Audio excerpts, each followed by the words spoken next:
Assalamualaikum warahmatullahi wabarakatuh. Salam sejahtera untuk kalian semua yang mengunjungi channel Story Nyata Horor. Jangan lupa klik dan subscribe agar channel ini bisa berkembang. Cerita kali ini saya akan menceritakan cerita yang berjudul Bingkisan yang Berujung pada Kematian. Cerita ini datang dari narasumber yang datangnya masih dari Provinsi Jawa Tengah. Nama dan tempat disamarkan untuk menjaga privasi. Sebut saja narasumber ini Mas Joko. Mas Joko memiliki seorang teman, yaitu Mas Ipul.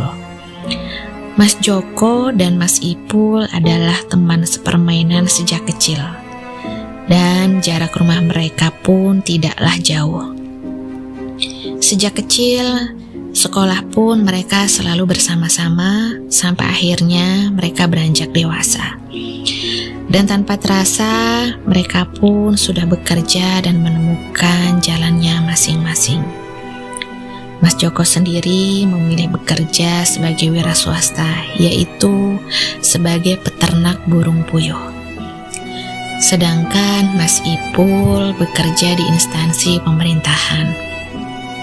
Meskipun mereka sudah memiliki kesibukan sendiri, terkadang seminggu sekali mereka masih sering bertemu dan mengobrol di pos kamling sambil ronda keliling untuk menjaga keamanan masyarakat di sekitar. Ketika asik mengobrol mereka di malam itu, Mas Ipul sempat bercerita kepada Mas Joko.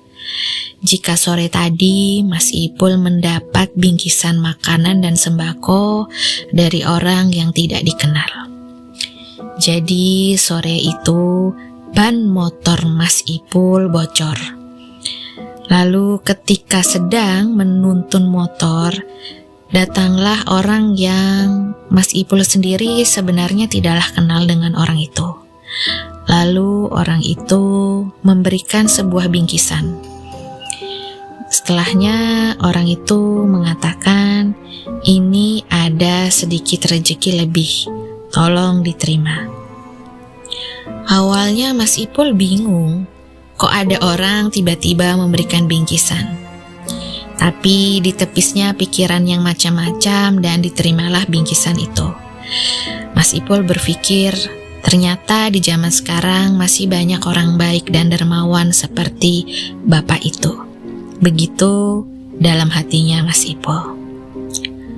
Lalu Mas Joko mengatakan, jika kira-kira tidak kenal lebih baik jangan diterima. Namun kalau memang sekiranya itu menurut Mas Ipul baik ya diterima. Begitu kata Mas Joko. Keesokan paginya Mas Joko bertemu dengan Mas Ipul. Namun ada yang aneh di diri Mas Ipul. Dia terlihat pucat dan tidak segar seperti biasanya. Lalu hari berlanjut seperti biasanya. Setelah beberapa hari, Mas Joko yang biasanya bertemu Mas Ipul di pos ronda, malam itu Mas Ipul tidak datang ke pos ronda. Dipikirnya Mas Joko mungkin Mas Ipul ketiduran. Akhirnya Mas Joko mendatangi rumah Mas Ipul. Di sana Mas Ipul terlihat sangat pucat dan hanya terbaring lemah di atas ranjangnya. Lalu Mas Joko bertanya kepada ibunya apa yang terjadi dengan Mas Ipul. Ibunya menjawab, entah mengapa sejak beberapa hari yang lalu, pelan-pelan Mas Ipul mendadak sakit secara tiba-tiba. Karena tidak ingin mengganggu istirahat dari Mas Ipul, Mas Joko pun memutuskan untuk pulang.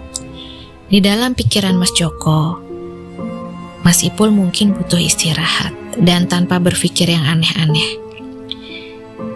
Itu adalah hari terakhir di mana ternyata hari Mas Joko bertemu dengan Mas Ipul. Kira-kira 7 hari setelah Mas Ipul menerima bingkisan dari orang asing itu, Mas Joko mendengar kabar yang hampir saja membuatnya pingsan. Jadi terhitung dari mulai menerima bingkisan dan setelah 7 hari itu, Mas Joko mendengar kabar yang membuatnya tidak percaya. Beberapa warga berlari dan mendatangi Mas Joko, lalu mengatakan jika entah mengapa secara tiba-tiba Mas Ipul berlari lalu menabrakkan dirinya pada kereta api yang sedang melaju dengan cepat. Di situ Mas Joko sempat tidak percaya dan antara entah apa yang saat itu berkecambuk dalam pikiran Mas Joko.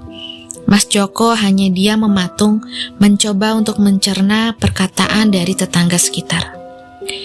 Pelan-pelan Mas Joko pun ikut berlari sambil menangis, karena warga sudah ramai dan sudah ada beberapa polisi di tempat perkara.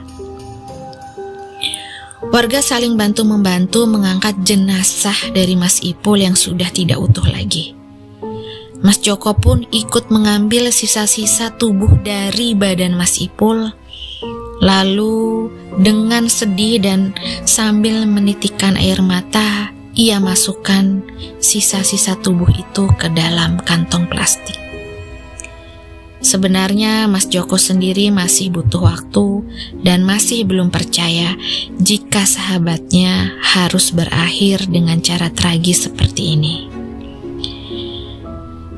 Demikianlah cerita singkat ini, semoga bisa diambil hikmah dan pelajarannya, agar mungkin lain kali jika menerima bingkisan orang yang kira-kira kita tidak kenal, sebaiknya jangan langsung diterima.